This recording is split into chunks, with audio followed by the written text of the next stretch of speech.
अगर आपको प्रूव करना है electrostatic force is conservative in nature, ये नेक्स्ट टॉपिक है। तो अगर ये कंजर्वेटिव फोर्स है तो work done in close loop क्या आएगा, जीरो आएगा। ठीक है, चलो वर्क डन करते हैं। मैंने कहा कि मेरे पास एक चार्ज है, क्यू नॉट। क्यू नॉट एक चार्ज है, इसको मूव कराओ पी पॉइंट से क्यू पॉइंट तक, पी से क्यू पॉइंट तक मूव कराओ इस पाथ से, ये वाला पाथ है ऐसे। ठीक है, कौन सा पाथ है, इस पाथ का नाम दे देता हूँ आर, मतलब इस पाथ से जाना, पी आर क्यू पाथ से जाना। ठीक है, ठीक। और फिर इसको है ना वापस लेकर आना है क्यू से पी की तरफ लेके आना है, बिल्कुल किसी और पाथ से ऐसे। ओके, आर डैश पाथ से, Q R dash P path से इसको वापस लेकर आना है। पूरे में आपका इलेक्ट्रिक फील्ड रीजन में है, ये सारा वर्क आपको एक इलेक्ट्रिक फील्ड रीजन में करना है। ठीक है, पूरे में एक इलेक्ट्रिक फील्ड रीजन। ठीक, अब मुझको ये बताओ कितना वर्क करना पड़ेगा। वर्क करना है एक क्यू नॉट चार्ज को कहाँ ले जाना है, पहले पी से क्यू ले जाना है, कौन से पाथ से, ऊपर वाले पाथ से। ठीक है, पाथ फर्स्ट से ले जाना है। ओके, अभी आपने फॉर्मूला पढ़ा, work done in moving a charge from A point to B point is equal to charge into potential difference. हाँ, तो अभी फॉर्मूला हमने पढ़ा, work done in bringing a charge from initial to final, P से Q is equal to कौन से charge को move करा रहे हो, क्यू नॉट, इनटू पोटेंशियल का डिफरेंस, फाइनल पोटेंशियल यहाँ ले जा रहे हो ना, तो लिखोगे वी क्यू माइनस इनिशियली क्या है वी। अब समझ में आया वो फॉर्मूला कैसे अप्लाई होता है। ठीक है, ये हो गया आपका इक्वेशन फर्स्ट।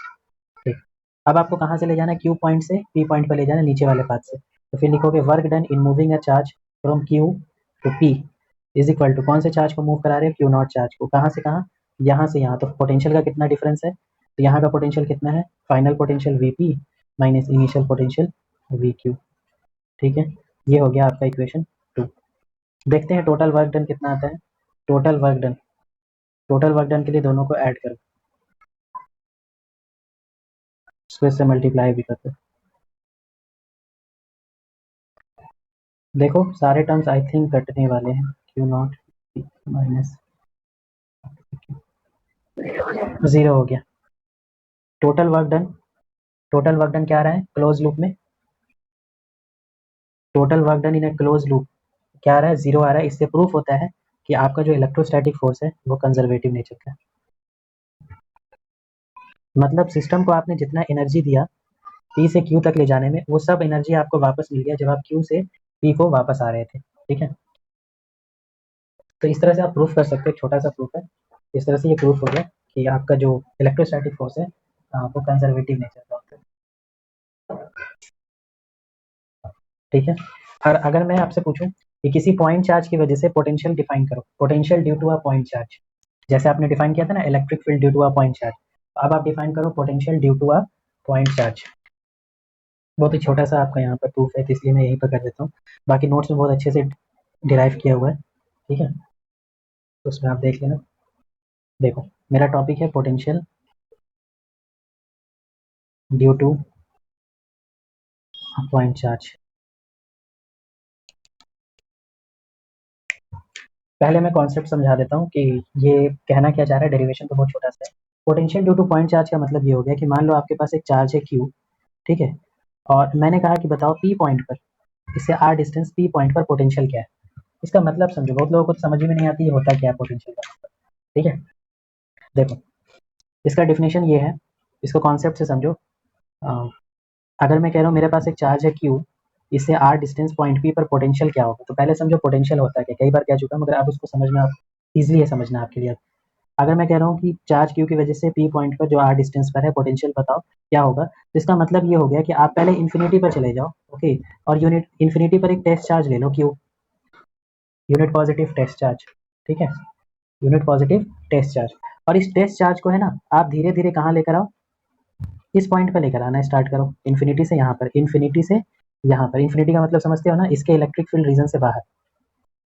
ओके, इसके इलेक्ट्रिक रीजन से आप बाहर हो अभी। अब उसको कहाँ लेकर आ रहे हो, धीरे धीरे धीरे इसके इलेक्ट्रिक फील्ड रीजन के अंदर लेकर आ रहे हो, और पी पॉइंट तक लेकर आना है। तो कितना वर्क आपको करना पड़ेगा, वर्क तो करना पड़ेगा क्योंकि ये पॉजिटिव इस पॉजिटिव को रिपेल करेगा ना। तो जो भी आप वर्क करोगे ना, तो वो सारा वर्क जो है वो इस चार्ज के अंदर स्टोर हो जाएगा in the form of potential. ठीक ना, समझ में आया लॉजिक क्या होता है पोटेंशियल का। ठीक है, तो चलो इन्फिनिटी से इस चार्ज को यहाँ पे लेकर आते हैं, देखते हैं कितना वर्क करना पड़ेगा। ठीक है, देखो जैसे जैसे आप इसको पास लेकर आओगे, तो इन दोनों के बीच में लगने वाला force F is equal to K Q1 Q2 by R square.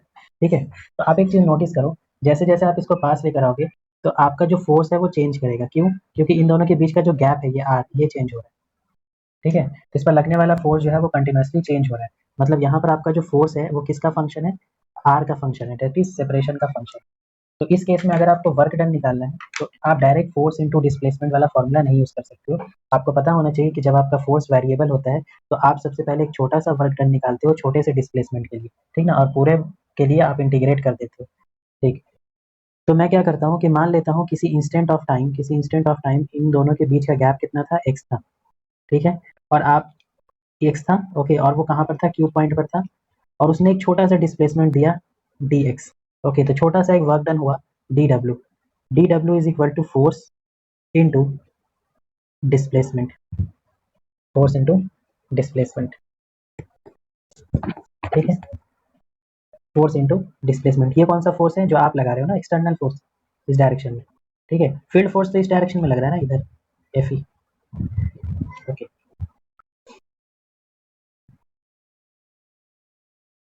और मैंने आपको बता दिया था आप एक्सटर्नल फोर्स कितना लगाते हो?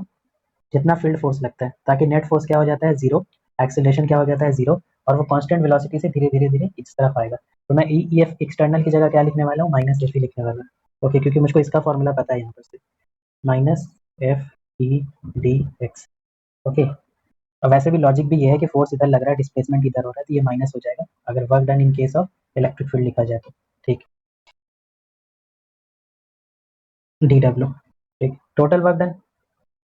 टोटल वर्क डन अगर आपको फाइंड आउट करना है तो क्या कर दोगे? इंटीग्रेट कर दो टोटल वर्क डन के लिए।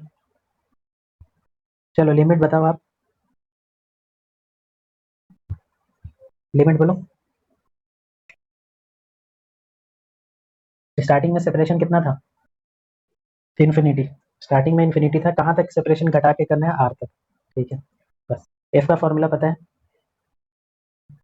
कितना फोर्स लग रहा है इन दोनों के बीच में जब वो एक्स डिस्टेंस पर है? तो आप कहोगे K Q Q by X square D X. ठीक, बाहर करो उसको, K Q Q integration one by X square D X infinity से R. One by X square का होता है माइनस वन बाई एक्स, तो माइनस वन बाई एक्स तो प्लस हो जाएगा के क्यू क्यू, और ये इंटीग्रेशन आया वन बाई एक्स। पुट करो लिमिट इन्फिनिटी से आर। ठीक है, बस आ गया answer. Work done is equal to K Q Q, और ये one by R, one by infinity तो जीरो ही हो गया, तो वन बाई आर लिख देता हूँ फिर भी, वन बाई इन्फिनिटी जीरो। ठीक, अब एक काम करो, इस क्यू को यहाँ भेज दो, ऐसे लिख रहा हूँ मैं, W by Q is equal to K Q by R. ठीक है, कहाँ से वर्क किया आपने? इस वर्क को अगर अच्छे से डिफाइन करना होगा तो क्या लिखोगे? Work done in bringing a charge from infinity, infinity से कहाँ लेकर आए हो? पॉइंट पी पर, इन्फिनिटी से पी, इन्फिनिटी से पी। ओके, तो इसी को तो कहते हैं पोटेंशियल। देखो, work done in bringing a unit positive test charge from infinity to a point is called potential. इसकी जगह आप क्या लिखने वाले हो? Potential. V is equal to K Q by R. ये आपको पता था कि फॉर्मूला तो यही आएगा, क्योंकि v is equal to U by Q होता है। ठीक है, v is equal to U by Q होता है, और u का फॉर्मूला होता है K Q one Q two by R. एक क्यू से एक क्यू कैंसिल हो जाएगा, तो यही बचेगा ना। उस लॉजिक से भी सही है। ओके, और ये फुल डेरिवेशन भी इस तरह से आप कर सकते हो। तो बहुत ईजी सा फॉर्मूला आया, K Q by R. Compare करो, फोर्स का फॉर्मूला क्या था? F is equal to K Q one Q two by R square. Electric field का फॉर्मूला क्या था? पॉइंट चार्ज की वजह से K Q by R square. Potential energy का क्या फॉर्मूला है? K Q one Q two by R. इसमें क्या फॉर्मूला है? K Q by R. Compare कर पा रहे हो? फोर्स, इलेक्ट्रिक फील्ड, और पोटेंशियल एनर्जी और इलेक्ट्रिक पोटेंशियल। ठीक है, तो v is equal to K Q by are. तो यहाँ पर पोटेंशियल कितना होगा? तो बहुत ईजी है, के क्यू बाई आर। हाँ, क्यू में मॉड नहीं है। ओके, तो इंपॉर्टेंट पॉइंट फर्स्ट, क्यू को रखना है किसके साथ? साइन के साथ। ठीक है, क्यू विथ साइन, साइन का भी इंपॉर्टेंस है। ठीक है, अगर ये नेगेटिव चार्ज होता तो ये खुद ब खुद चला आता, तो आपका खुद ब खुद चला जाता, कोई वर्क करने की जरूरत नहीं पड़ती। ठीक ना, तो इसका पोटेंशियल एनर्जी बढ़ता नहीं, पोटेंशियल एनर्जी घट जाता। और ठीक है, तो इसका साइन का भी इंपॉर्टेंस है, इसीलिए यहाँ पर मॉड नहीं लगा हुआ। और यहाँ पर गलती मत करना, नीचे आर स्क्वायर नहीं है, आर है। ठीक, तो इस तरह से आपने electric potential due to a point charge को कंप्लीट कर लिया। Relation between electric field and electric potential, इन दोनों में क्या रिलेशन है? यहाँ देखो, ये मैंने ड्रॉ किया electric field lines, uniform electric field है ये, सारे लाइंस पैरेलल है और गैप भी सेम है। चलो मान लिया मेरा जो इलेक्ट्रिक फील्ड है वो यूनिफॉर्म। ओके, यहाँ पर मैंने एक चार्ज रखा क्यू, क्यू चार्ज है, ठीक। इसको मुझको इस डायरेक्शन में डिस्प्लेस करना है, छोटा सा डिस्प्लेसमेंट देना है डी आर। क्या मुझको वर्क करना पड़ेगा? हाँ करना पड़ेगा, सिंपल सी बात है।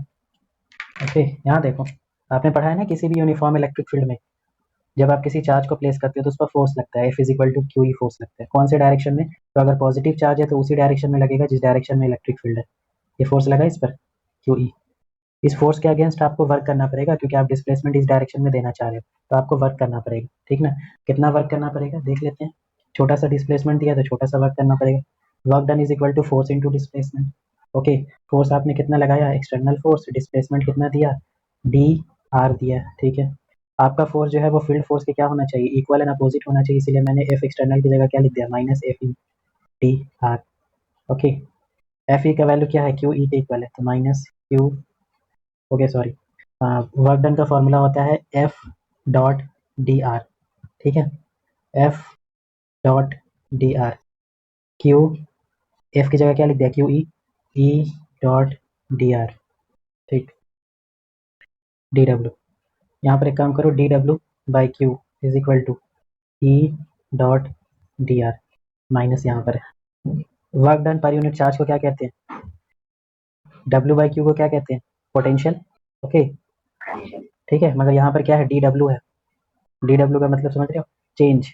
ओके, यहाँ पर चेंज हो रहा है तो यहाँ पर क्या लिखेंगे, डीवी, डीवी लिखेंगे, ठीक है। Change in electric potential is equal to E dot D R. Okay,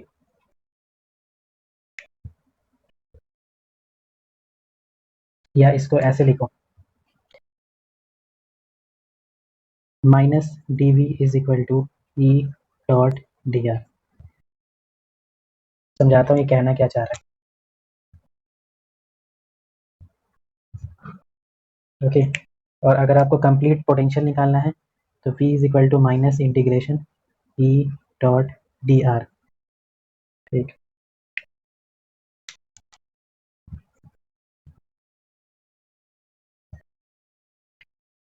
देखो, ये फॉर्मूला आपको क्या कहना चाह रहे हैं अच्छे से समझो। ये इलेक्ट्रिक फील्ड है, ये छोटा सा डिस्प्लेसमेंट है। इलेक्ट्रिक फील्ड के डायरेक्शन में डिस्प्लेसमेंट करोगे तो आपका पोटेंशियल जो है वो डिक्रीज करेगा। डीवी निगेटिव आ रहा है, इसका मतलब समझ रहे हो, डीवी का मतलब क्या होता है, चेंज। अगर आपका चेंज निगेटिव आ रहा है इसका मतलब फाइनल जो है वो कम है इनिशियल से, तभी तो निगेटिव आ रहा है। इसका मतलब क्या समझे, इलेक्ट्रिक फील्ड, ओके, अगर आप इलेक्ट्रिक फील्ड के डायरेक्शन में, अगर आप इलेक्ट्रिक फील्ड के डायरेक्शन में डिस्प्लेसमेंट करोगे, आगे बढ़ोगे, तो आपका जो पोटेंशियल है वो क्या हो जाएगा, डिक्रीज होगा। इलेक्ट्रिक फील्ड के पोटेंशियल में, इलेक्ट्रिक फील्ड के डायरेक्शन में बढ़ने से पोटेंशियल डिक्रीज होता है, ठीक है। सिंपल सी बात है, यहाँ पर भी देखो ना, जब आप इलेक्ट्रिक फील्ड के अगेंस्ट जा रहे थे तब आपको वर्क करना पड़ रहा था ना, तब तो आपका पोटेंशियल एनर्जी बढ़ रहा था। तो जब आप इलेक्ट्रिक फील्ड के डायरेक्शन में ही मूव करने लगोगे तो आपको क्या वर्क करना पड़ेगा, कोई वर्क करने की जरूरत नहीं पड़ेगी, ठीक ना। जब आप कोई वर्क ही नहीं करोगे तो पोटेंशियल एनर्जी क्या होगा, घटता चला जाएगा आपका। तो वही चीज़ तो यहाँ पर कह रहा है ये, इलेक्ट्रिक फील्ड के डायरेक्शन में जाने से पोटेंशियल घटता है। समझ में आ गया, ठीक है। इस पर बहुत सारा क्वेश्चन है, ठीक ना, एक दो क्वेश्चन कराता हूँ, क्लियर हो जाएगा। एक तो आपके एनसीईआरटी का ही बहुत अच्छा क्वेश्चन है, यहाँ देखो, ये पॉजिटिव चार्ज है और ये मैंने क्या ड्रॉ किया, क्या है ये, लाइन।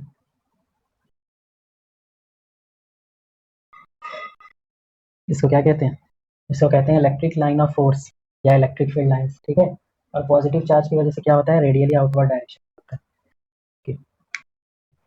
तो ये मैंने इलेक्ट्रिक फील्ड लाइंस ड्रॉ कर दिया। मैं यहाँ पर दो पॉइंट कंसिडर कर रहा हूँ, पी और क्यू, ठीक है। चलो बताओ, कहाँ का पोटेंशियल ज़्यादा है, वीपी का या वीक्यू का, या मुझको ये बताओ, वीपी माइनस, क्वेश्चन एक्चुअली यही है, वीपी माइनस वीक्यू का वैल्यू पॉजिटिव आएगा या नेगेटिव आएगा, ठीक। या ये बताओ, VP greater than V A है, option B, VP smaller than VQ, option C, VP is equal to VQ। Option D कुछ नहीं। ठीक, चलो बताओ। दो क्वेश्चन है, चलो एक सॉल्व कर लोगे तो ये तो अपने आप सॉल्व हो जाएगा। चलो ये बताओ, कहाँ का पोटेंशियल ज़्यादा है, पी का या क्यू का?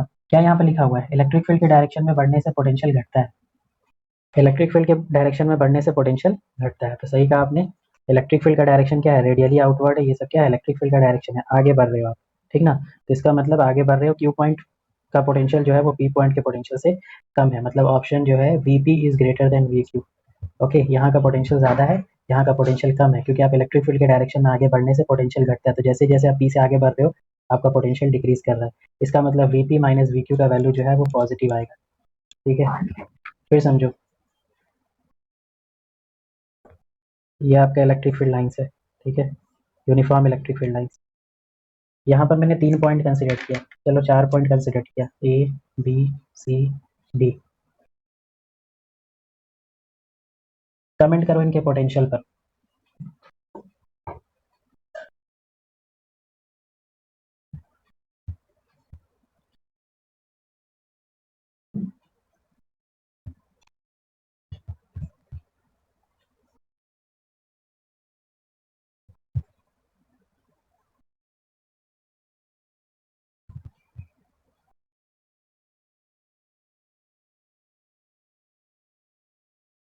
बोलो कौन सा ऑप्शन सही है। हाँ ठीक है, चलो सही है, क्या आंसर है, सी।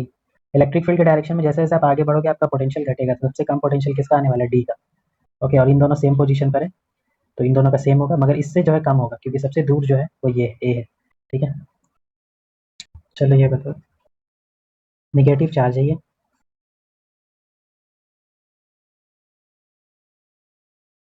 इसमें रेडियली इन्वर्ट होता है। सेम क्वेश्चन, यहाँ पर एक पॉइंट पी है, यहाँ पर पॉइंट क्यू है। आप सिर्फ ये बताओ, V P minus we Q का वैल्यू पॉजिटिव आएगा या निगेटिव आएगा या जीरो आएगा। निगेटिव होगा, सही है।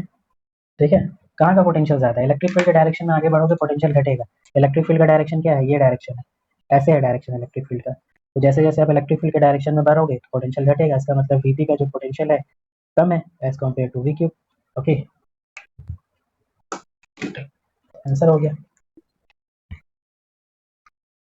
आपसे पूछा है वीपी माइनस वी क्यू, तो ये स्मॉलर है। ओके, चलो इसमें बताओ, एक चार्ज है, उसका पोटेंशियल आपको बताना है कि पोटेंशियल क्या होगा जब उस चार्ज को मूव कराया गया इन एन इलेक्ट्रिक फील्ड, एक इलेक्ट्रिक फील्ड रीजन में मूव कराया गया, और उस इलेक्ट्रिक फील्ड का वैल्यू दिया हुआ है I cap plus 2 j cap plus 3 k cap. Okay, और उसको मूव कराया गया है 0,0,0 से, मतलब पी पॉइंट से क्यू पॉइंट पर मूव कराया गया है, और क्यू का कोऑर्डिनेट है 3,4,5। बताओ पोटेंशियल कितना है। बहुत ही स्टैंडर्ड क्वेश्चन जो आपको पेपर में देखने को मिल सकता है, जो अभी तक नहीं आया है। वेक्टर स्ट्रांग है तो आप डायरेक्ट बता सकते हैं। चलो आप देखो किसका अप्रोच सही था, आप अपना अप्रोच देखो। फॉर्मूला ये है आपका ई dot D are. D R क्या है, change in position. Change in position को ही तो कहते हैं डिस्प्लेसमेंट। ओके, तो जीरो से अगर आप इस पॉइंट पर जा रहे हो तो आपका डिस्प्लेसमेंट कितना हुआ है, माइनस कर दो ना, 3 - 0 4 - 0 5 - 0। तो आपका जो डी आर है वो कितना है, 3 i cap plus 4 j cap plus 5 k cap. ठीक है, डॉट प्रोडक्ट करना है ई dot D R. Okay, electric field है आपका आई प्लस 2j प्लस 3k, का डॉट करना है किसके साथ, डी आर के साथ, और डी आर का value 3 i cap plus 4 j cap plus 5 k cap. Dot product में आपको पता होगा आई को आई के साथ करते हैं, जे को जे के साथ और के को के साथ, बाकी सब टर्म्स जीरो हो जाते हैं। ओके, तो बाकी सबको सॉल्व नहीं करते। तो 1 + 1 ये 3 हो जाएगा, ये 2 × 4 8 हो जाएगा, प्लस 3 × 5 15 हो जाएगा। ओके,